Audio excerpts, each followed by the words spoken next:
வணக்கம் வருண் டாக்ஸ் நேயர்களே. மூவேந்தர்களை குறித்து பேசுறதுக்கான வாய்ப்பு கிடைக்கிறப்போ பார்த்தீங்கன்னா, இதற்கு முன்பு சேரர்களை பத்தி பேசியிருக்கோம். சோழர்கள பத்தி முழுமையா பேசினாலும் அங்குன்றும் இங்குன்றுமா ஏன் சோழர்கள பத்தி நெறைய பேர் பேசுனதுனால, சோழர்கள பத்தி தகவல் அப்படிங்கிறது தமிழர்கள் எல்லாருக்கும் ஓரளவுக்கு தெரியும்.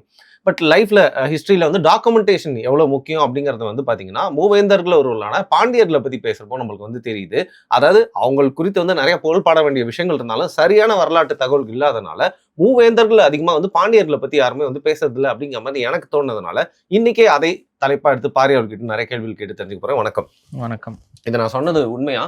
அந்த டாக்குமெண்டேஷன் அப்படிங்கிறதுல மூவேந்தர்கள்ல பாண்டியர்கள் கொஞ்சம் பின்தங்கி போயிட்டாங்க அப்படின்னு சொல்லலாமா? இல்ல, வரலாறு பேசுறவங்க, வரலாறு சார்ந்த புத்தகங்கள்லாம் மற்றவர்களுக்கு இணையாக பாண்டியர்களும் வரலாறு தளங்கள்ல இருக்கிறாங்க. இப்ப நீங்க சோழரை பத்தி பேசும்போது கூட பாண்டியரை தவிர்த்துட்டு பேச முடியாது. ஓகே. ஏன்னா அவங்களுக்கு நடுவுல நடந்த போர்கள் எல்லாம் பேசிட்டாங்க. அப்ப பாண்டியர்களுடைய பிரசன்ஸ் வரலாற்று இதுக்குள்ள நிறைய இருக்கு. அதே போல மூவேந்தர்களே மூத்தவர்கள் அப்படின்னு பாத்தீங்கன்னா பாண்டியர்கள் தான். அது எந்த விதத்துல மூத்தவர்கள் அப்படின்னு சொல்றாங்க? எப்படின்னா, நமக்கு சங்க இலக்கியத்திலேயே மிக மிக பழமையான மன்னர்களாக குறிப்பிடப்பட்டவர்கள்லாம் பாண்டியர்களாக தான் இருக்காங்க. அது ஒன்று. ரெண்டாவது தமிழர்களை ரொம்ப காலத்துக்கு முன்னாடி, ஃபார் எக்ஸாம்பிள் கிரேக்கர்கள், ரோமர்கள், அதுக்கப்புறம் சீன தேசத்தை சார்ந்தவர்கள்லாம் அவங்களுடைய பழமையான டெக்ஸ்ட் இருக்கும்ல, அந்த பழமையான விஷயங்கள்ல தமிழர்கள்ல பாண்டியர்களை தான் பதிவு பண்ணியிருக்காங்க. ஓகேவா? சோழர்களையோ சேரர்களையோ அதுக்கப்புறம் தான் அதெல்லாம் வருது. அவங்களே ரொம்ப பழமையான. இன்னொன்று, இப்போ நீங்கள் மகாபாரதம், ராமாயணம் இதெல்லாம் எடுத்துக்கிட்டிங்கன்னா பாண்டியர்களுடைய குறிப்பு அவைகள்லையும் உள்ள வருது. ஓகே. அப்போ பாண்டியர்கள் தவிர்க்கவே முடியாத ஒரு பேரை ரொம்ப பழமையான காலகட்டங்கள்லேயே பெற்றிருக்கிறார்கள்ங்கிறதுல வச்சு நம்ம என்ன சொல்லலாம்னா, மூவேந்தர்கள்லேயே பாண்டியர்கள் தான் ரொம்ப பழமையானவர்கள் அப்படிங்கிறத, பாண்டிய மரபு, அரச மரபு தான் ரொம்ப பழமையான மரபு அப்படிங்கிறத ஏறத்தாழ எல்லா தமிழ் ஆய்வறிஞர்களும் ஏற்றுக்கிறாங்க. அவங்க தான் இருக்கலையே பழசு அப்படிங்கிறா. இன்னொன்று நம்ம சொல்லணும் அப்படின்னா, இப்போ தமிழர் வரலாறுன்னு நீங்கள் எடுத்துக்கிட்டிங்கன்னா நீங்கள் குமரி கண்டத்திலிருந்து அது நம்ம பேசுவோம். அதில் பார்த்தீங்கன்னா தென்மதுரை அப்படின்னு சொல்கிறது தான் பாண்டியர்களுடைய தலைநகரமாக இருக்குது. இந்த தென்மதுரை இங்கே தான், இந்த தென்மதுரையில் தான் முதல் தமிழ்ச்சங்கம் நடைமுறையில் இருந்தது. ஸோ இந்த முதல் தமிழ்ச்சங்கம் தென்மதுரையில் இருக்குது. இதுக்கப்புறம் கடல் கோளால் பார்த்தீங்கன்னா அந்த தென்மதுரை அழியுது. அதுக்கப்புறம் பார்த்தீங்கன்னா கபாடபுரம் அப்படிங்கிறதுல தான் அடுத்த தலைநகரா பாண்டியர்கள் வச்சிருக்கிறாங்க. இந்த கபாடபுரத்துல தான் பார்த்தீங்கன்னா அடுத்த பாண்டியர்கள் தலைநகரம், அடுத்த தமிழ்ச்சங்கம் இதெல்லாம் இங்கே தான் இருக்கு. இப்போ இங்க என்ன நடக்குதுன்னு பாருங்க. இந்த கபாடபுரமும் கடல் கோளால இதாகுது. இங்க நமக்கு ஒரு குறிப்பு வருது, சங்க இலக்கியங்களில் ஒரு குறிப்பு வருது. நெடியோன் அப்படிங்கிற ஒரு அரசன் தான் அங்க இருக்கக்கூடிய மக்களை திரும்ப இப்ப இருக்கிற மதுரை, இப்ப இருக்க மதுரையில கொண்டு திரும்ப அங்கிருந்த அரசாட்சியை செய்ய தொடங்கினான் அப்படிங்கிறது அவங்க உருவாக்குறது தான் கடைச்சங்கம், அதாவது மூன்றாவது தமிழ் சங்கம். இதுதான் இந்த ஹிஸ்டரி. இப்ப இந்த ஹிஸ்டரியில எங்க பார்த்தாலும் சோழர்களும் பாண்டியர்கள், சேரர்களும் வரல, மென்ஷனே பண்ணல. இப்போ பாண்டியர்கள் தான் இந்த நீங்க தென்மதுரையிலிருந்து கபாடபுரமா இருக்கட்டும், கபாடபுரத்துல இருந்து திரும்ப இப்ப இருக்கிற மதுரையா இருக்கட்டும், அந்த இப்ப இருக்க மதுரைன்னு நான் சொல்றதும் எதுனா நம்மளோட கீழடி தான். கீழடி இன்னைக்கு இருக்கிற மதுரைங்கிறது அதுக்கப்புறம் இன்னும் கொஞ்சம் தள்ளி வந்திருக்கு.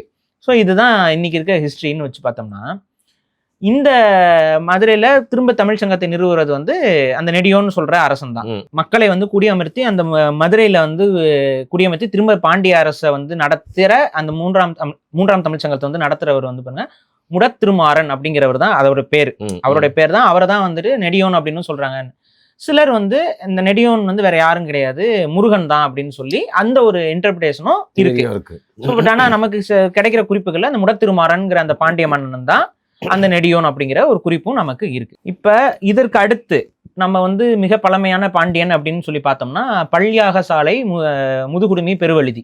இவர் தான் அடுத்து நமக்கு வரலாறுல புறநானூற்று காலங்கள்ல நமக்கு வரலாறுல மிக பழமையான பாண்டிய மன்னன் அப்படிங்கிறவரை நம்ம பார்க்குறோம். பள்ளியாக சாலை முதுகுடுமி பெருவழுதி.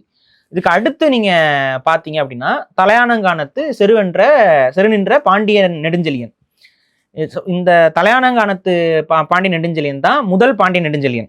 ஓகே, சரிங்களா? இவர் இந்த தலையானங்கானத்து போர் தான் ரொம்ப ஒரு அந்த காலத்துல ரொம்ப சிறப்பு மிக்க போராக கருதப்பட்டது. காரணம் என்னன்னா, இவரோட சண்டை போட்டவர்கள் 7 அரசர்கள், ஒரே 7 கிங்டம்ஸ். 7 அரசர்களையும் வெற்றி பெற்று 7 அரசர்கள் சேர்ந்த ஒட்டுமொத்த படையையும் வீழ்த்தி ஒரு சிறுவனாக, ஒரு இளம் வயதிலேயே ஒரு பாண்டியன் வரான். ஸோ ஸோ தலையானங்கானத்து சிறுநின்ற பாண்டியன் நெடுஞ்செழியன்கிற அந்த அரசன் வந்து ஒரு லெகசி. ஸோ இப்போ புறநானூறுல எல்லாம் அதை சார்ந்த ரொம்ப ஸ்ட்ராங்கான பாடல்கள், அதில் சோழர்களும் இருப்பாங்க, அதில் எல்லாம் இருப்பாங்க, இவங்க எல்லாரும் சேர்ந்து தான் சண்டை போடுவாங்க. ஸோ இந்த அடுத்த பாண்டியனாக நமக்கு வந்து ரொம்ப பதிவாக தெரிகிற ஒரு பாண்டியன். அதுக்கப்புறம் நம்ம எந்த பாண்டியன் மன்னன் ஃபேமஸ் அப்படின்னு பார்த்தீங்கன்னா அவரும் ஒரு பாண்டியன் நெடுஞ்செழியன் தான். ஆனா அவர் யாருன்னு பார்த்தீங்கன்னா அவர் தான் நம்மளுடைய சிலப்பதிகாரத்துல வரக்கூடிய பாண்டியன் நெடுஞ்செழியன். அவர் வந்து ஆரிய படை கடந்த பாண்டியன் நெடுஞ்செழியன். இவர் வந்து அடுத்த பாண்டியன் நெடுஞ்செழியன். இதுல பாண்டியர்களை பற்றி பேசும்பொழுது இதுல மிக முக்கியமாக நம்ம சொல்றது என்னன்னா, பாண்டியர்களுக்கு தலைநகரமாக இருந்தது மதுரை. மதுரைக்கு ஈக்குவலா அவங்களுக்கு மிக நெருக்கமான மற்றொரு நகரம்ங்கிறது கொர்க்கை. கொர்க்கை இது போர்ட் சிட்டி. Port city. கொர்க்கைங்கிறது வேற எதுவும் கிடையாது, இன்றைய தூத்துக்குடி தான் அன்றைய கொர்க்கை. ஸோ தூத்துக்குடி தான், தூத்துக்குடிக்காரெல்லாம் நம்ம வந்து பாண்டியர்கள், அது மனசுல வச்சுக்கோங்க. ஸோ பாண்டிய நாடு தான் அது. அப்ப கொர்க்கையும் மதுரையும் தான் அவங்க பாண்டியர்களுடைய பிரசன்ஸ். பாண்டியர்கள்னாவே கொர்க்கையும் மதுரையும் தான். அப்ப இவங்க வந்து பாத்தீங்கன்னா இந்த பாண்டியன் லெகசி வந்து தொடர்ச்சியா வந்துகிட்டு இருக்கு. இப்போ உங்களுக்கு சிலப்பதிகார காலகட்டத்திலாம் பாண்டியன், இன்னும் இதுக்கு அடுத்து நிறைய பேர் வரிசையா வந்துட்டே இருப்பாங்க. இதுக்கப்புறம் வந்து பாத்தீங்கன்னா பாண்டிய அரசு வந்து இப்ப இதுல இருந்து மூவேந்தர்களும் இருக்காங்க, பாண்டியர்கள், சேரர்கள், சோழர்கள்லாம் இருக்கிறாங்க. பாண்டியர்கள் வந்து அவங்களுடைய அந்த மதுரை, கொர்க்கை இந்த பகுதியில் ஆட்சி செஞ்சுக்கிட்டே இருக்காங்க. இவங்களுக்குள்ள சோழர்கள், பாண்டியர்களுக்கு, சேரர்களுக்கு எல்லாம் ஒரு மாறி மாறி சண்டையெல்லாம் நடக்கும், மன உறவுகள் இருக்கும், இது மாதிரிலாம் நடந்துகிட்டு இருக்கும். இது அடுத்த கட்ட பிரச்சனை எங்க ஆரம்பிக்குதுன்னு பாத்தீங்கன்னா கலப்பிரர்கள். கலப்பிரர் படையெடுப்பு நடந்த உடனே அதுல நிறைய விவாதிக்கக்கூடிய ஒரு விஷயம் இருக்கு. எனக்கு நிறைய தியரி அதை பத்தி என்னென்னவோ சொல்றாங்க. கலப்பிரர்களை பற்றி நம்ம நிறைய பேசுவோம்.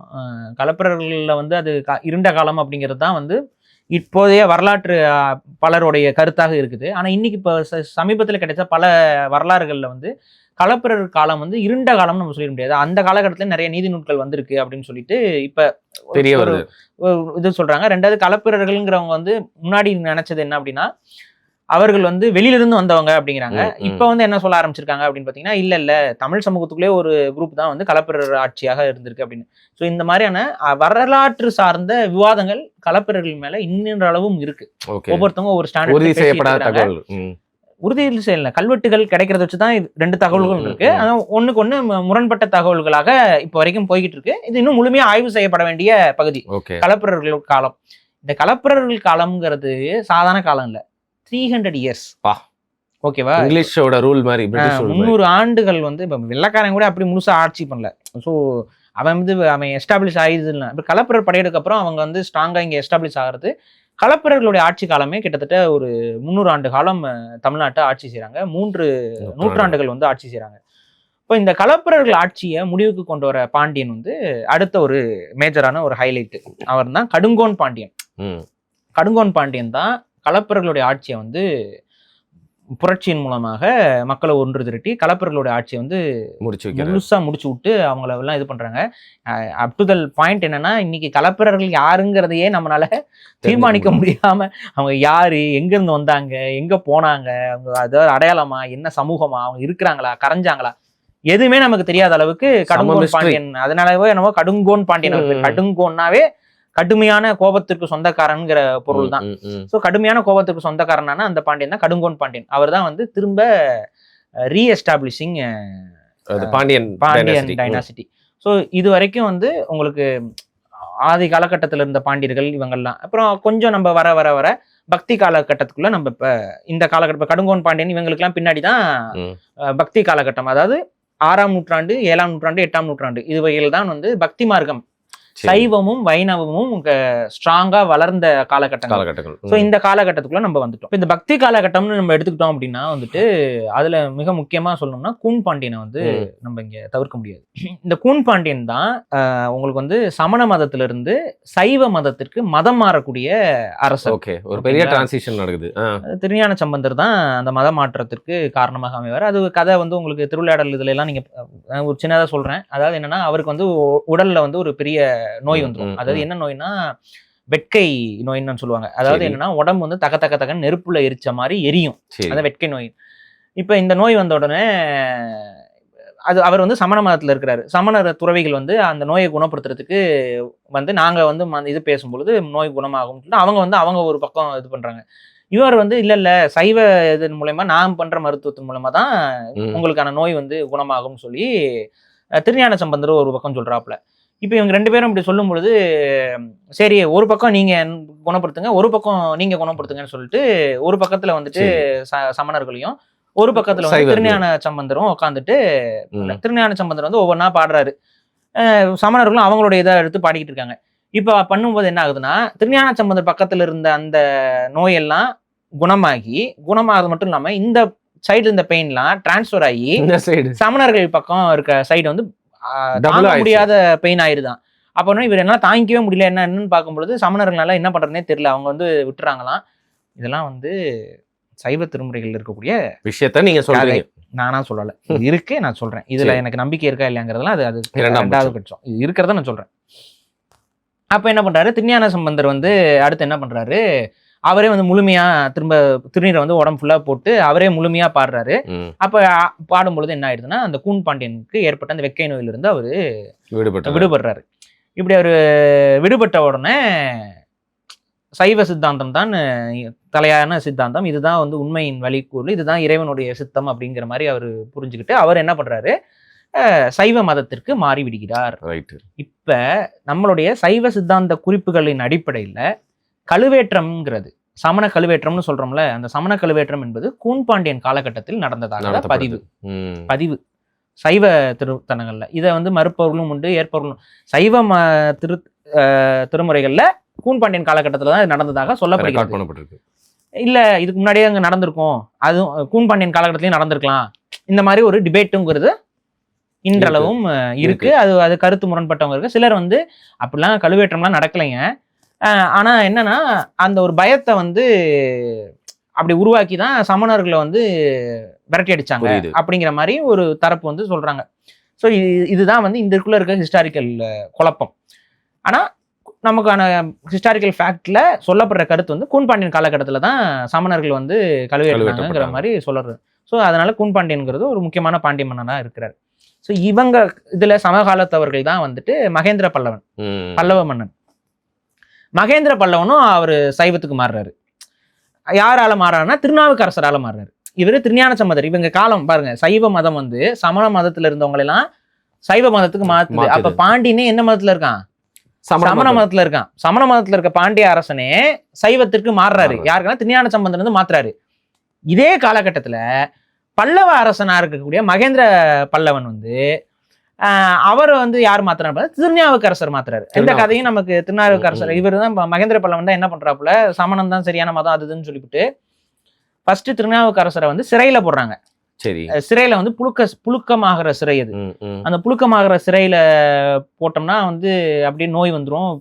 அது வந்து டஞ்சன், பேசிக்கலி டஞ்சன் போட்டு அடைச்சு அந்த டஞ்சன்ல போடுறாங்க. டஞ்சன்ல போட்டா புழுக்கத்திலேயே வந்து நோயெல்லாம் வரும் அந்த டைம்ல.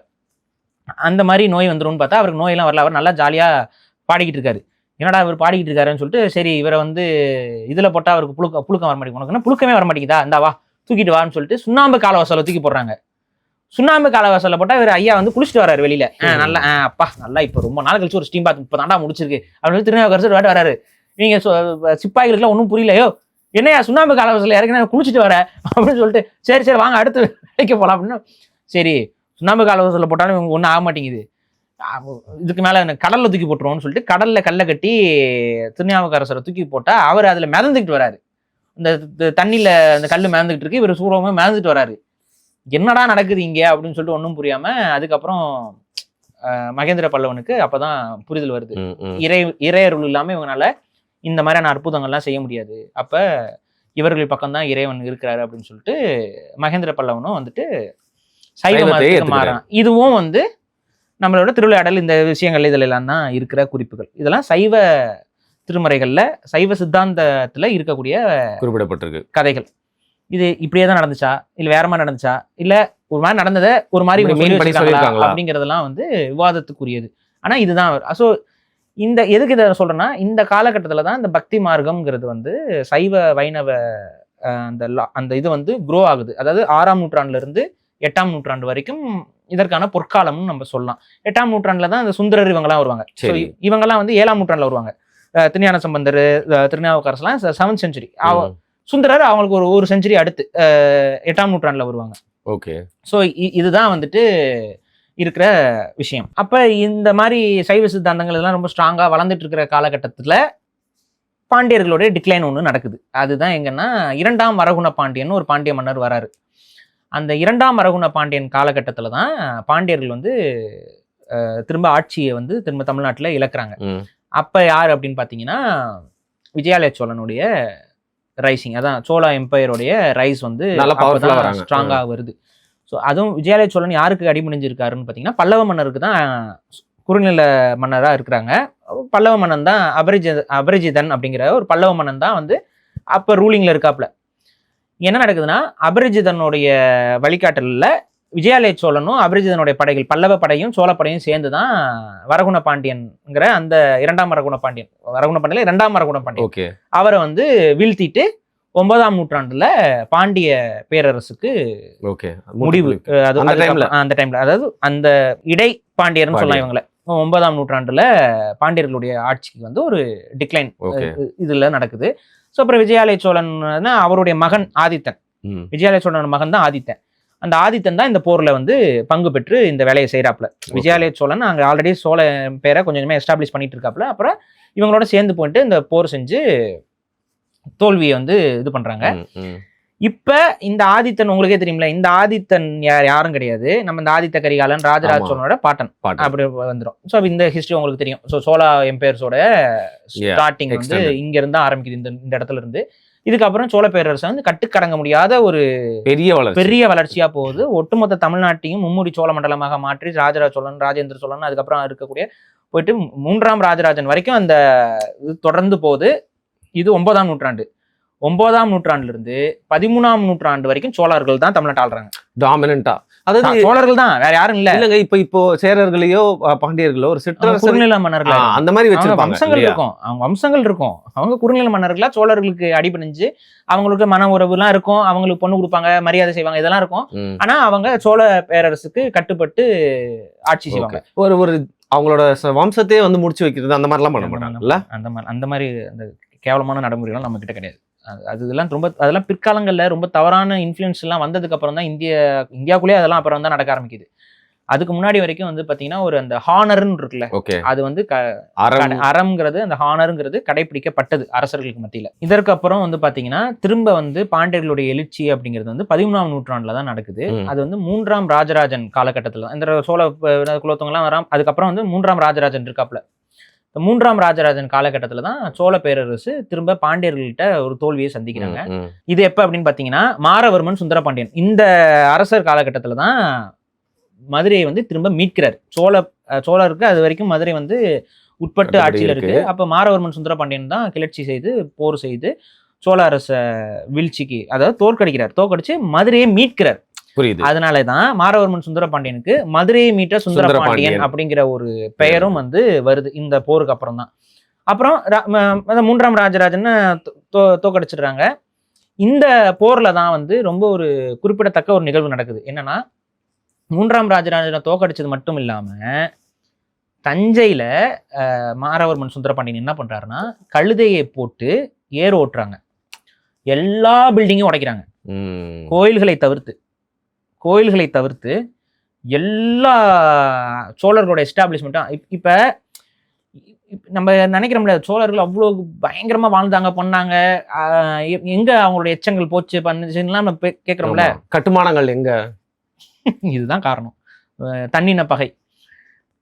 சோழர்களுடைய எஸ்டாப்ளிஷ்மெண்ட் எல்லாத்தையும் உடைச்சு எறிகிறேங்கிற பேர்ல தஞ்சை பகுதியே ஃபுல்லா முழுக்க உடைச்சு தஞ்சை பெருநகரத்தையே அழிச்சு அதுல ஒரே ஒரு புலவருடைய வீட்டையும் கோயில்களை மட்டும் தமிழ் புலவர் ஒருத்தர் அதுல ஒரு ஹானர் தமிழ் புலவர் வீட்டையும் இது மட்டும் விட்டுட்டு அவரை இடிக்க வேண்டாம்னு சொல்லிட்டு அவர் மட்டும் தனியா வீடு வச்சு என்ன பண்ண போறாரு, சுத்தி எல்லாத்தையும் காலி பண்ணிட்டு அப்புறம் அவர் வீடு மட்டும் எங்க தனியா இதுல இருக்கும்.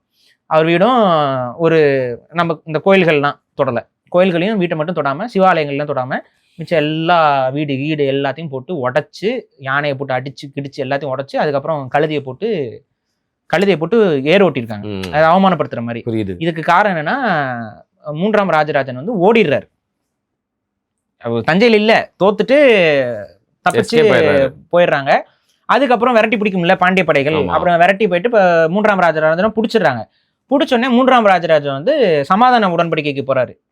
இது பண்ண வேண்டாம், இதுன்னு வந்து நீ உனக்கு கீழே நான் ஆட்சி பண்ணிக்கிறோம் அப்படின்னு சொல்லி சொன்ன உடனே பாண்டியன் வந்து சரி ஓகே, இது ஓகே, சரி அவன் தான் சரண்டர் ஆயிட்டான்ல, இதுதான் மேட்ரு. அதாவது வந்து தஞ்சாவூரையே காலி பண்ணியாச்சு. அது அந்த வெறுப்புல தஞ்சாவூரே ஃபுல். ஏன்னா எத்தனை வருஷங்க அடிமையா இருந்தது பாண்டியர்கள் வந்து அடிமைனா அடிமை இல்ல, இவங்களுக்கு கீழேயே இருக்க வேண்டிய ஒரு கட்டாயத்துக்கு ரொம்ப வருஷமா அவதிப்பட்டு இருக்காங்கல்ல. 9ஆம் நூற்றாண்டுல இருந்து 13ஆம் நூற்றாண்டு வரைக்கும் சோழர்கள் டாமினேஷன். ஸோ அந்த டாமினேஷன்ல புழுங்கி போயிருந்த கோவமா என்னமோ தெரியல, தஞ்சாவூர் மேல அந்த கோவத்தை ஃபுல்லா இறக்கியாச்சு. தஞ்சாவூரே காலி பண்ணிட்டாலும் அங்க திரும்ப போகும்போது 3ஆம் ராஜராஜன் வந்து உயிர் பிச்சை அது நடக்குது. அப்போ உடனே வந்துட்டு உயிர் பிச்சை கொடுத்துட்டு சரி ஓகே நீயே வந்து ஆட்சி பண்ணிக்கோ, ஆனா வந்துட்டு இனிமேல் வந்து பாண்டிய அரசுக்கு கட்டுப்பட்டு நீ இருக்கணும் அப்படின்னு சொல்லிட்டு நடக்குது. ஸோ திரும்ப 3ஆம் ராஜராஜன் வந்து ஆட்சியில இருக்கிறாப்புல, சப்பார்டினேட்டா யாருக்கு, பாண்டியர்களுக்கு சப்பார்டினேட்டா ஆட்சியில் இருக்காரு. இந்த அமைதியும் வந்து ரொம்ப நாளைக்கு நீடிக்கல.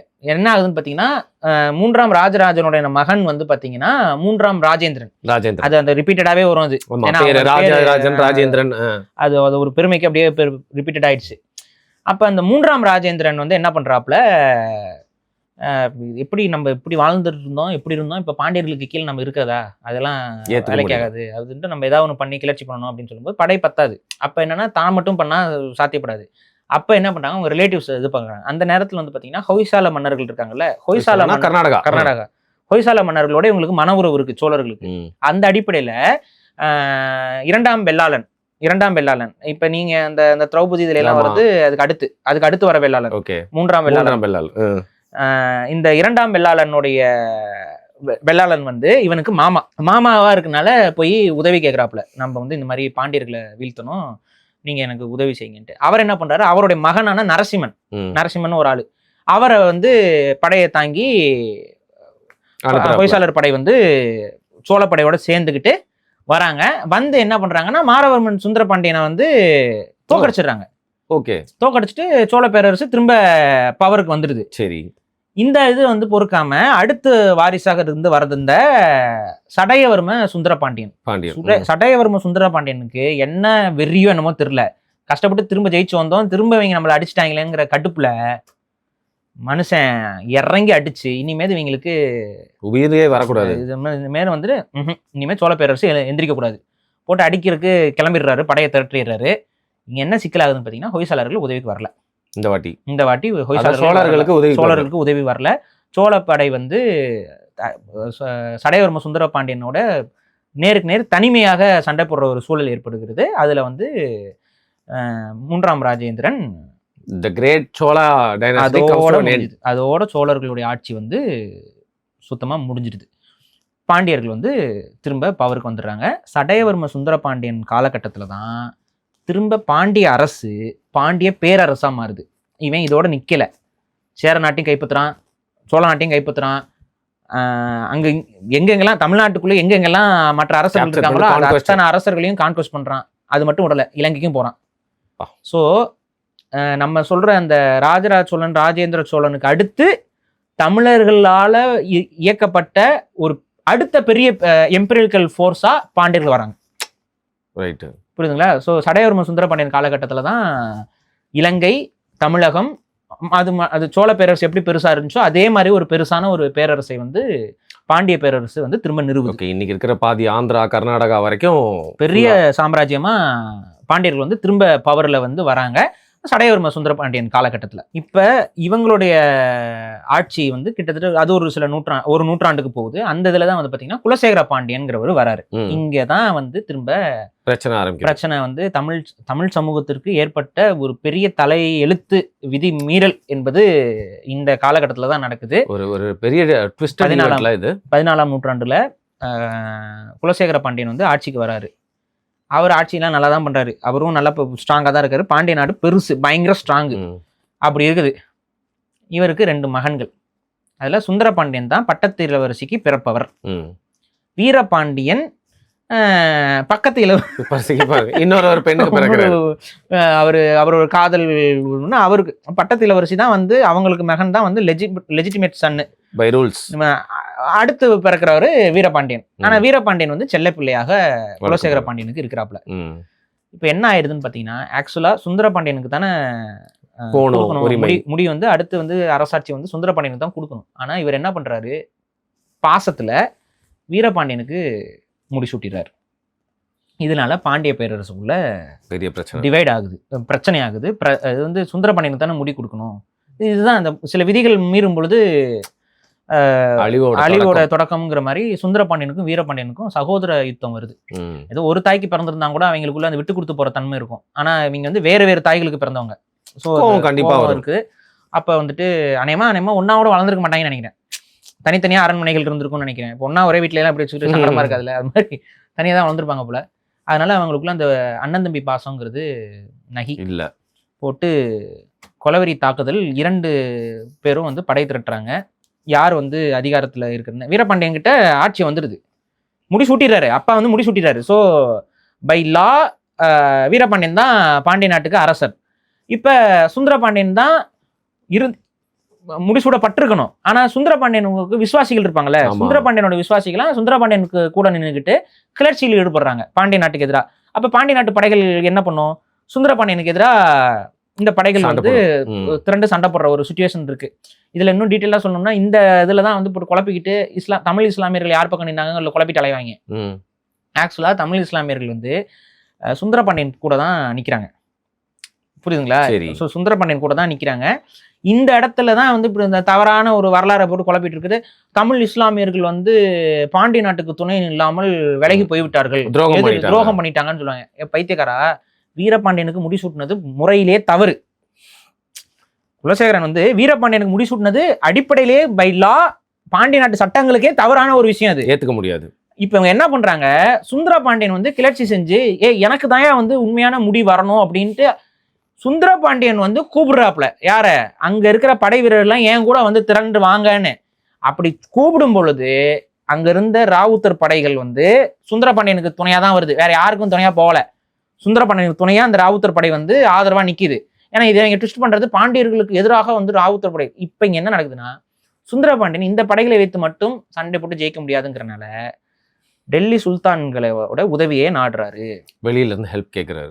வந்து டெல்லி சுல்தானோட உதவி இருந்துச்சுன்னா நம்ம வந்து பாண்டிய நாட்டு, ஏன்னா பாண்டிய நாட்டை நான் தான் சொன்னேன்ல ஸ்ட்ராங்கான ஒரு எம்பையரா இருக்கு. ஸோ வந்து இதுல எனக்கு முடி வந்து சூடுறதுக்கு நீங்க உதவி பண்ணீங்க அப்படின்னா நம்ம வந்து ஒரு நட்பு நாடா தொடரலாம் அப்படிங்கிற மாதிரி அந்த ஒரு டெல்லி சுல்தானா அப்ப ஸ்ட்ராங்கா இருக்கானுங்க அலாவுதீன் கில்ஜி காலகட்டத்துல. சரி, அப்ப நம்ம சுந்தரபாண்டியன் என்ன பண்றாரு, அவங்களுக்கு தூது விட்டு நாங்க வந்து படை அனுப்புறோம் அப்படிங்கிறாங்க. அப்படி படையை எடுத்துட்டு வருபவர் யாருன்னா அவர் தான் மாலிக் கஃபூர். அவரோட என்ட்ரி மாலிக் கஃபூர் அப்படி வராரு. யாருக்காக வராரு, சுந்தரபாண்டியனை இங்க முடி சூட்டி விடணும் அப்படிங்கிற ஒரு இதுக்காகத்தான் கூப்பிடப்பட்டது. படை எடுத்துட்டு வராங்க. இப்படி வரும்பொழுது அப்பதான் இந்த சந்திப்பு நடக்குது. சுந்தரபாண்டியனோட படையில வந்துட்டு இஸ்லாமிய தமிழர்கள் இருக்கிறாங்க.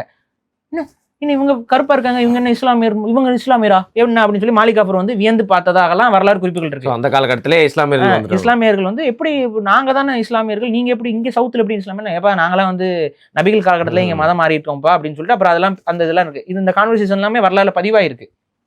அப்ப மாலிக் கஃபூர் வியப்பா பார்த்ததா சொல்லுவாங்க. அப்ப மாலிக் கஃபூர் வந்துட்டு இவங்க அதாவது சுந்தரபாண்டியனுக்கு உதவியாக போர் சந்திக்கிறாங்க. இந்த போர்ல சுந்தரபாண்டியனும் இஸ்லாமிய படைகளும் வெற்றி வாகை சூடுகிறார்கள். டீல் என்ன, ஜெயிச்சு கொடுத்துட்டு நீ நட்பா போயிரு, நம்ம ஜெயிச்சுட்டு என்ன முடிசூட்டணுங்கிறதான சுந்தரபாண்டியன் போட்ட டீலு. மாலிக் கஃபூர் என்ன தெரியுமா பண்ணா, முதுகுல குத்துனான். என்ன பண்ணா, சுந்தரபாண்டியன் விரட்டி விட்டு இவன் உட்காந்துக்கிட்டான். அதான் மாலிக் கஃபூர் உட்காந்துக்கிட்டான். மாலிக் கஃபூர் உட்காந்துக்கிறான், முஸ்லிம் படைகள் உட்காந்துக்குது, முஸ்லிம் படைகள் உட்காந்து. இப்ப இந்த நேரத்துல சுந்தரபாண்டியன் கூட வந்தது யாருன்னா தமிழ் இஸ்லாமியர்கள். போயிட்டு அவன் கூட உட்காரல, மாலிக் கஃபூர் வந்து மாலிக் கஃபூர் கூட போய் உட்காரல, சுந்தரபாண்டியன் கூட தான் தமிழ் இஸ்லாமியர்கள் நின்னாங்க. இதையும் நம்ம இங்க பதிவு பண்ண வேண்டிய கட்டாயம். இன்னைக்கு வரைக்கும் தமிழ் இஸ்லாமியர்களுக்கும் தென் மாவட்டத்தில் இருக்கக்கூடிய மக்களுக்கும் இருக்கக்கூடிய அந்த நட்புங்கிறது இந்த காலகட்டத்தில இருந்தே தொடருது. இதையும் நீங்க புரிஞ்சுக்கணும். ஒரு இனம், அந்த ஒரு இனத்தோட தான் சேர்ந்துச்சு, மதத்தோட போய் சேரல. சோ இதை வந்து சுந்தரபாண்டியன் கூட தான் இந்த இஸ்லாமிய படைகள் வந்து தமிழ் இஸ்லாமிய படைகள் நிக்குது. அதாவது ராவுத்தர்கள், மரக்காயர்கள், இவன் வந்து அங்க அரபு, இவங்க வந்து ஆப்கான் முஸ்லிம்ஸ்ல, இவங்க வந்து இந்த மாதிரி இவன் மாலிக் கஃபூர் வந்து இந்த படையை கொண்டு வந்து இங்க வந்துட்டு மதுரையில வந்துட்டு உட்காந்துக்கிறான். அப்ப இங்க என்ன சிக்கல் ஆகுதுன்னு பாத்தீங்கன்னா, இப்பதான் விக்ரம பாண்டியன்கிறவருடைய என்ட்ரி வருது. விக்ரம பாண்டியன் யாருன்னா சுந்தர பாண்டியனுடைய சித்தப்பா. ஓகே, அதாவது ஃபர்ஸ்ட் இருந்த பாண்டியனோட தம்பி, அப்ப இல்ல டைரக்ட் தம்பின்னு சொல்ல, ஒரு சித்தப்பா முறை. முறை. இவர் என்ன பண்றாரு, விக்ரம பாண்டியனுக்கு வந்து இது சுத்தமா பிடிக்கல. இஸ்லாமிய படை வந்து மதுரையில் எப்படிடா வந்து உட்கார்றதுன்னு சொல்லிட்டு அவருக்கு சுத்தமா பிடிக்கல. அப்ப விக்ரம பாண்டியன் என்ன பண்றாரு, சேர மன்னனான மார்த்தாண்ட ரவிவர்மா அவர்கிட்ட போயிட்டு படை உதவி கேட்கிறாரு. இவர்கிட்டயும் படை இருக்கு, விக்ரம பாண்டியன் படை இருக்கு, படை உதவி கேட்கிறாரு. உடனே வந்துட்டு அவர் ரவிவர்மாவும் வந்துட்டு, அதான் சேர மன்னன் அவர் வந்துட்டு ஓகே நம்ம செய்வோம், ஏன்னா இஸ்லாமிய படை வந்து உள்ள உட்காந்துட்டு இருக்கு, இது ஆபத்து அப்படின்னு சொல்லிட்டு ஹெல்ப் பண்றாரு. ஸோ சேர படைகளும் பாண்டிய படைகளும் சுந்தர பாண்டியன் விக்ரம பாண்டியனுடைய தலைமையில அந்த போர் நடக்குது. கடுமையான யுத்தம், இஸ்லாமிய படைகளை விரட்டி அடிக்கிறதுக்கு கடுமையான யுத்தம். இதுல நீங்க இந்த வரலாறுல தயவு செஞ்சு பதிவு செய்து கொள்ளுங்கள், மாலிக் காஃபூரை விரட்டி விட்ட தமிழன் விக்ரம பாண்டியன். தோக்கடிச்சு அந்த போர்ல, ஆனா அந்த போர்ல வீரமரணம் அடைகிறாரு விக்ரம பாண்டியன். ஆனா மாலிக் காஃபூர் துண்ட காணோம் துணிய காணோம் என்று ஓடினான்.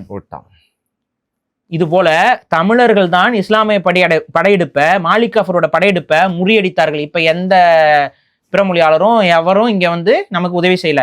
சேரனும் பாண்டியனும் சேர்ந்து, அதுல விக்ரம பாண்டியன் தன் உயிரையும் தியாகம் செஞ்சு இஸ்லாமிய படையெடுப்பை முறியடிச்சு விரட்டி விட்டார். மாலிக் காஃபூர் போறார். இப்ப போற மாலிக் காஃபூர் அதுக்கப்புறம் அங்க போயிட்டு அங்க ஒரு அவங்க அந்த கில்ஜி அவங்களுக்குள்ள பிரச்சனை ஏற்பட்டு இவனே கொஞ்சம் ஒரு போய் சுல்தானாவே போய் உட்காருவான். அப்படி சுல்தானா உட்காந்து கொஞ்ச நாள்லயே அவனையும் கொண்டுருவாங்க. ஒரு 5-6 நாளா தான் நம்ம இருப்பான், கொண்டுருவாங்க மாலிக் காஃபூரை. கொண்டுட்டு திரும்ப அந்த ஷாக்கள் வந்து அங்க ராஜாக்களாக வந்துருவாங்க. ஸோ இதுதான் அங்க நடந்தது. இதுக்கப்புறம் பாண்டிய நாட்டை வந்து விக்ரம பாண்டியன் அதே தன் உயிரை தியாகம் பண்ணி மாலிக் காஃபூரை விரட்டி விட்டோடனே அதுக்கப்புறம் சுந்தர பாண்டியன் தானே அரசர். சுந்தர பாண்டியன் வந்து ஆட்சி செய்யறாரு. அவர் ஒரு 20-30 வருஷம் ஆட்சி செய்யறாரு. சுந்தர பாண்டியனோட ஆட்சி நடந்துட்டு இருக்கும்போது வீரபாண்டியன் உயிரோட தானே இருக்காப்ல. சரி, வீரபாண்டியன் அடங்கல. வீரபாண்டியன் திரும்ப சுந்தர பாண்டியன் மேல படையெடுத்து வரான். அடப்பாவி, அதாவது அவன் படைகள் மேல. ஆமா, சுந்தர பாண்டியன் மேல படையெடுத்து வந்து வீரபாண்டியன் என்ன பண்றான், திரும்ப சுந்தர பாண்டியனை விரட்டி விட்டுட்டு அவன் ஆட்சியில உட்காந்துடுறான். இப்ப வீரபாண்டியன் ஆட்சியில திரும்ப பாண்டிய நாடு இருக்கு. வீரபாண்டியன் ஆட்சியில ஒரு 20 வருஷம் பாண்டிய நாடு கண்டினியூ ஆகுது. இந்த நேரத்துல தான் டெல்லி அங்க வந்து பாத்தீங்கன்னா முபாரக் ஷாங்கிற ஒரு இஸ்லாமிய மன்னர் வந்து வராரு. ஆல்ரெடி தமிழர்கள் வந்து இஸ்லாமியர்களை விரட்டி அடிச்சாங்கல்ல, பாண்டிய படைகள் விரட்டி அடிச்சிருக்கல, அந்த வெறுப்பு அந்த ஆளுக்கு இருக்கு போல. அவன் தான் என்ன பண்றான், அந்த முபாரக் ஷா தான் முகமது பின் துக்ளக் தன்னோட மகன், அந்த முகமது பின் துக்ளக் மூலமா அடுத்து படை அனுப்புறான் திருப்பியும். ஸோ முகமது பின் துக்ளக் வந்தது வீரபாண்டியனை கொல்றான். ஸோ அதோட முடியுது பாண்டிய அரசு. தி கிரேட் பாண்டியா டைனஸ்டி முதல் வீரபாண்டியனை வந்து சாகடிக்கிறதோட முடியுது. இதுக்கப்புறமும் பாண்டியர்கள் இருக்கிறாங்க, அந்த வம்சங்கள் இருக்கும். அவங்களாம் அந்த தென்காசி பாண்டியர்களாக இருந்தாங்க. அதுக்கப்புறம் வந்துட்டு நம்ம பார்க்குறோம்ல ஒவ்வொரு பாண்டியர்கள் அடுத்தடுத்து இருந்தால் அந்த வம்சம் வந்து அப்படியே இன்னைக்கு அப்படியே கரைஞ்சு போய் நிற்கிது. ஸோ இதுதான் வந்து பாண்டிய ஒரு காலத்தில் தொடக்கத்திலேருந்து தமிழ் சமூகத்தை தூக்கி சுமந்த பாண்டிய மன்னர்களுடைய முடிவு சகோதர சண்டையால் வலுவிழந்து இவங்க இப்போ சுந்தரபாண்டியன் மட்டும் ஆட்சி செஞ்சுட்டு இருந்தாங்க கூட அப்படியே போயிருக்கோம். கொஞ்ச நாள் இல்லை, முஸ்லீம் படைகள்னால ஜெயிச்சிருக்க முடியாது. வீரபாண்டியன் திரும்ப வந்து சண்டையை போட்டு அங்க போனா அங்க திரும்ப இந்த தொடர் சண்டைகளால தொடர் போர்களால படைபலம் என்பது தமிழ்நாட்டுல குன்ற தொடங்கிருச்சு. அந்த மாதிரி படைபலம் குன்றியதுனால வீரபாண்டியனும் வீழ்த்தப்பட்டு அதோட இஸ்லாமிய அரசுகள் உள்ள வந்து ஆட்சி செய்ய தொடங்குறாங்க. ஸோ இதுக்கப்புறம் தான் மித்த எல்லாமே இந்த அப்புறம் விஜயநகர பேரரசு இதெல்லாம் அதுக்கப்புறம் தான் வருது. ஸோ தமிழ்நாட்டுடைய ஒரு கல்ச்சர், தமிழ்நாட்டுடைய உணவு பழக்கம், தமிழர்களுடைய நிலை எல்லாமே வந்து மாறுறது இந்த ஈவெண்ட்ல தான் இல்லை. ஸோ நமக்குள்ளேயே அடிச்சுக்கிட்டது அப்படிங்கிறது இதுல ஒரு மாரல் ஆஃப் த ஸ்டோரி மாதிரி மாறிடுது. பட் இந்த பாண்டியர்களை பத்தி ஆரம்பிச்சப்போ கேட்கணும்னு நினைச்சேன். இப்போ ஒரு ஸ்லர்வேர்டா நினைச்சு சொன்னாலும் தமிழர்களை குறிக்கிறதா வந்து பாத்தீங்கன்னா வந்து இன்னைக்கு ஸ்லர்வேர்டா சொன்னா பாண்டி, எந்த ஒரு எட்டிமாலஜில இருந்து அந்த பாண்டியர்கள் பண்டு அப்படிங்கிறது வந்து பாத்தீங்கன்னா பழமை அப்படிங்கிற பொருள் தான். பண்டுதல், பண்டு மாற்று முறை, பண்டு அது எல்லாமே இந்த வார்த்தைகள்ல இருந்து வர்றதுதான். பண்டு அப்படின்னா பழமைன்னு அர்த்தம். பண்டுதல் அப்படின்னா அப்ப விவசாயத்திற்கு பண்டுன்னு ஒரு பேர் இருக்கு. ஸோ விவசாயிகளையும் பண்டுதர், பாண்டிதர், இந்த பாண்டியர் இந்த மாதிரிலாம் சொல்றது உண்டு. அதே போல அதாவது பண்டுனா பழமைன்னு அர்த்தம். ஸோ பழமையான மன்னர்கள் பண்டு, அந்த பண்டுல இருந்து பாண்டியர் அப்படிங்கிற அந்த வேர் சொல் அப்படியே வருது. ஃபைன். அண்ட் மீன் மலையில இருந்து கடலுக்கு போனோம்னு சொல்லுவாங்க. பட் இவங்க வந்து பாத்தீங்கன்னா மீனை வந்து எடுத்துருக்காங்க. ஸோ பாண்டியர்கள் பேசிக்கலி வந்து ஃபிஷர்மேனா அப்படிங்கிற மாதிரியும் ஒரு கேள்வி வருதுல்ல. அது கெண்டை தான் வந்து கெண்டை மீன் தான் அது வந்து பயன்படுத்த, அதுதான் அந்த புடைப்பில் வச்சு பார்க்கும்போது கெண்டை தான் அது வந்து சொல்றாங்க. கெண்டை வந்து நம்ம அதிகமா விவசாயம் செய்யற இடத்துலயும் இருக்கும். அந்த காலத்துல கெண்டை வந்து வயல்வெளிகள்லயும் கெண்டை இருந்ததுக்கெல்லாம் நமக்கு ஆதாரங்கள் உண்டு. ஸோ மீன் வந்து ஒரு நமக்கான ஒரு உணவு பழக்க வழக்கமா இருந்துச்சு. சமீபத்தில் ஒரு காணொளி பார்த்தேன். இந்த சுந்தர்பன காடுகள் பக்கத்தில் இருக்கக்கூடிய பழங்குடி மக்களுடைய வாழ்வியல ஒரு இஸ்லாமிய சகோதரர் அவர் வந்து ஒரு சேனல்ல வீடியோ போட்டார். எனக்கு உண்மையிலே ரொம்ப பிடிச்சது அந்த வீடியோ பார்க்க. எல்லாரோட வீட்லயுமே வந்து அவங்க ஒரு குளம் வச்சு அங்க மீன் வளர்த்துக்கிட்டு அங்க காய்கறி எல்லாம் போட்டுட்டு ஒரு மாதிரி முழுக்க தற்சார்பா வாழ்ந்தாங்க. அதை வந்து அவர் பதிவு பண்ணி அவர் ஒரு தேன் எடுக்கிறதுக்கு போவார். எந்த ஊர்ல இது? இந்த சுந்தர்பன் அந்த பகுதிகள், அந்த காடுகள் இருக்க பகுதிகளில் இருக்கக்கூடிய கிராமங்கள். அது தற்சார்பா வாழ்றாங்க. இப்போ அவங்க வீட்டுக்கு வீடு வந்து குளம் வச்சு மீன் வளர்த்துக்கிட்டு இருக்காங்கல்ல, இந்த குறிப்புகள்லாம் வந்து நமக்கு வந்து சங்க இலக்கியங்கள் எல்லாம் நிறைய கிடைச்சிருக்கு. நம்ம வயல்களுக்கு பக்கத்திலே மீன்கள்லாம் வளர்த்துருக்கோம். மீன்கள் வந்து வயலுக்குள்ள இருந்திருக்கு. அப்ப இன்னைக்கு இந்த முறைகள்லாம் வந்து இன்னைக்கு ஜப்பான்ல இதுல எல்லாம் சொல்றாங்க, மீனை வந்து வயல்கள் விடுறது போறது அப்படின்னு. அப்ப அந்த மாதிரியான அந்த ஒரு பழக்க வழக்கம் இருக்குல்ல, அதுல இந்த மீன் வந்து பாண்டியர்களோட விவசாய சமூகத்தோட ரொம்ப நெருக்கம் காட்டியது. அதே போல நெய்தல் திணையும் வந்து அதான் சொன்னோம்ல, மதுரை போல கொற்கை வந்து கடல் சார்ந்த ஒரு நகரம். அப்ப அங்க இருந்து முத்து எடுக்கிறதும் பாண்டியர்கள் தானே எடுத்தாங்க. ஸோ பாண்டியர்களோட ஃபேமஸே வந்து பாண்டியர்களோட முத்துக்கள் தான்.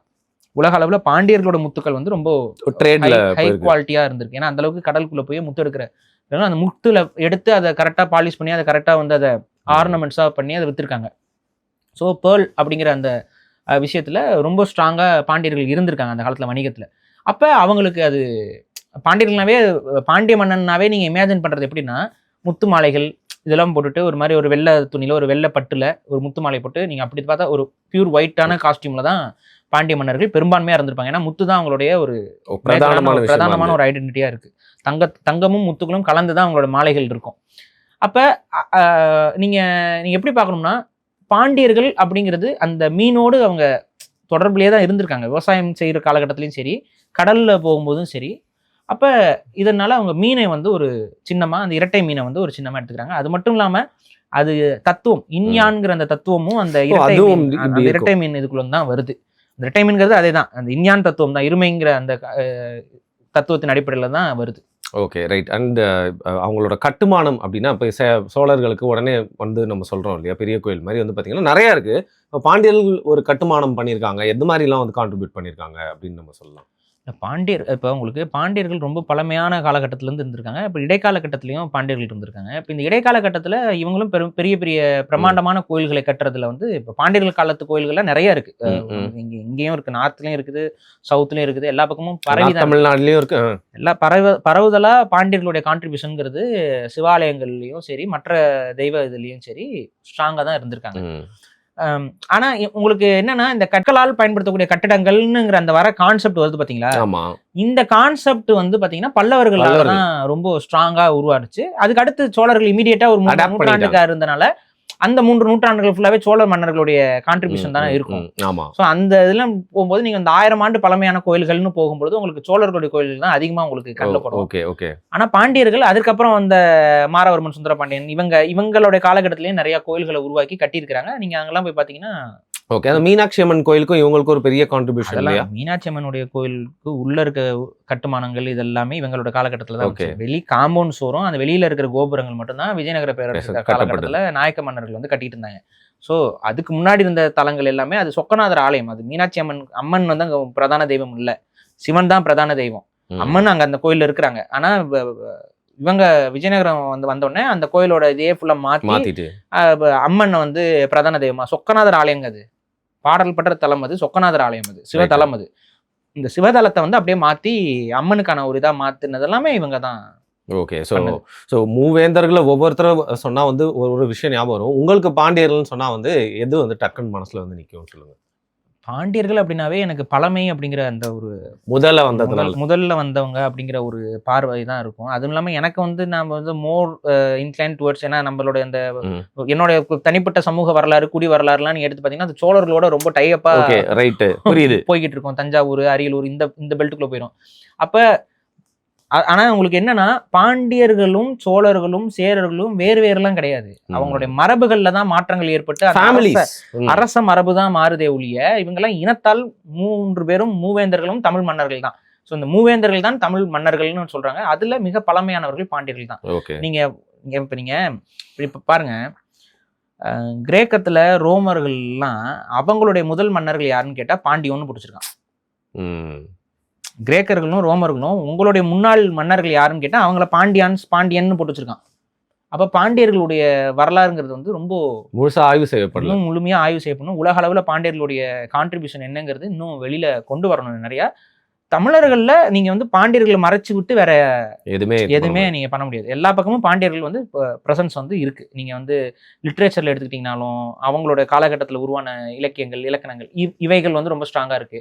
அதுக்கு அடுத்து வந்து நீங்க வரலாற்று ரீதியா நீங்க கட்டிடக்கலைகள், கோயில் அது இதுன்னு பார்ப்போம்ல, நிறைய குடவரை கோயில்கள்லாம் பாண்டியர்கள் காலத்துல இருந்துச்சு. ஓகே. நீங்க வந்து சோழர்கள் காலத்துல இந்த கட்டுமான கோயில்கள் நீங்க அதிகமா காட்டலாம். பாண்டியர் காலகட்டத்துல தான் நிறைய குடவரைகள்ல பாண்டியர்களோட பேர் இருக்கும். கார்விங் டெம்பிள் உள்ள இருக்கக்கூடிய இதெல்லாம் இருக்கு. வெட்டுவான் கோயில் இந்த மாதிரி இதெல்லாம் இருக்கும். அப்ப பாண்டியரோட கான்ட்ரிபியூஷன்ங்கிறது வந்து ஈக்குவல் டு எவ்ரிஒன். ஸோ இதுல மூவேந்தர்ல 3 பேர்ல யாரும் சலைச்சவங்கன்னு சொல்லவே முடியாது. 3 பேருக்கும் ஈக்குவலான ஸ்பேஸ் இருந்துச்சு. கடைசியா என்ன 3 பேரும் ஒன்னா இருந்தது தமிழ்நாடு வந்து உலகத்தையும் ஆண்டிருக்கும்.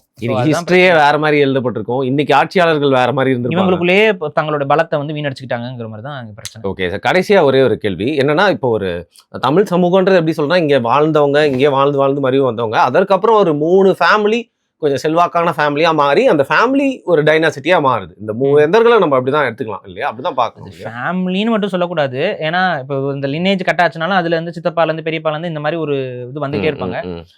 என்னோட ஒரே ஒரு வேண்டுகோள் என்னன்னா, தயவு செஞ்சு இந்த தமிழ் சமூகங்களுக்குள்ள ஒரு பிரச்சனை இருக்கு. இப்ப இந்த மூவேந்தர்களை கிளைம் பண்றதுக்குள்ளேயே வந்து ஓடிட்டு இருக்காங்க. எல்லா சமூகங்களுக்கும் எல்லா வேந்தர்களோடையும் தொடர்பு இருக்கு. அதுக்கு நீங்க வரலாறு நீங்க ஆய்வு பண்ணி பாத்தீங்கன்னா, ஏதோ ஒரு காலகட்டத்துல அவங்க பொண்ணு எடுத்திருப்பாங்க, பொண்ணு கொடுத்திருப்பாங்க, அவங்க ரிலேட்டிவ் ஆயிருப்பாங்க, உங்களுக்கு வேண்டப்பட்டவங்க ஆயிருப்பாங்க. அந்த வரலாறு வந்து பின்னி பிணைஞ்சுதான் போகுது. ஆனா இதுக்குள்ள வந்துட்டு தமிழர்களுக்குள்ள இன்னைக்கு வரைக்கும் அந்த மூவேந்தர்களோட சண்டையை வந்து இவங்க வச்சுக்கிட்டு நம்ம இவங்க தான் மூவேந்தர்களுக்கு வாரிசு மாதிரி தம்பிகளா மூவேந்தர்களையும் அழிச்சாச்சு. மூவேந்தர் வம்சம் இன்னைக்கு இல்ல. முதல்ல அதை மண்டையில ஏத்து. அப்படி உனக்கு நீதான் மூவேந்தர்களுடைய வம்சம்னு நீ நம்புன அப்படின்னா வா, இழந்த தமிழ்நாட்டை மீட்போம். இவ்வளவுதான் நான் சொல்லுவேன். இழந்த தமிழ்நாட்டை மீட்கிறதுக்கு மூவேந்தனா கூட நீ வா. ஆனா நான் தான் மூவேந்தன் சொல்லிட்டு விஜயநகர வாரிசுகள் காலில் போய் விழுந்து நக்கிட்டு இருக்க பாரு, இது செய்யாதுங்கிறேன். நான் இதை செஞ்சுக்கிட்டு நீ கேவலப்படுத்தாத. சேனலுக்கு பேட்டி கொடுத்துட்டு ஆமா, இதெல்லாம் இந்த வேலையை பண்ணாத. உண்மையாவே நீ வந்து நான் மூவேந்தரோட வாரிசுன்னு நீ நம்பினா தமிழ்நாட்டை மீட்டெடுக்கிறதுக்கு ஒரு மதுரையை மீட்ட சுந்தரபாண்டியன் போல, இல்ல சோழ பேரரசு உருவாக்கிய விஜயாலய சோழன் போல கிளம்பி வாங்குறேன் நான். அவ்வளவுதான் நான் சொல்றேன். ரைட்டு. சோழர்லாம் வந்து பார்த்தீங்கன்னா வந்து சாட்டர்ஜிஸ் மட்டும்தான் இன்னும் வந்து உரிமை கொண்டாடல. அந்த அளவுக்கு வந்து எல்லாருமே நாங்கள் தான் சோழன்னு சொல்லிட்டு இருக்காங்க. பெருமைக்குன்னா வந்து நாங்கள் வரோன்றாங்க. ஆனால் வந்து இறங்கி களத்தில் செயல்படுறதுக்கு யாருமே யோசிக்க மாட்டாங்க. மூவேந்தர்களில் முதல் வேந்தர்களான பாண்டியர்களை பற்றி ரொம்ப நாளுக்கு அப்புறம் எடுத்துக்கிட்டாலும் இன்னைக்கு கேட்டு தெரிஞ்சுக்கல. மிக்க மகிழ்ச்சி. நன்றி பாரு. நன்றி.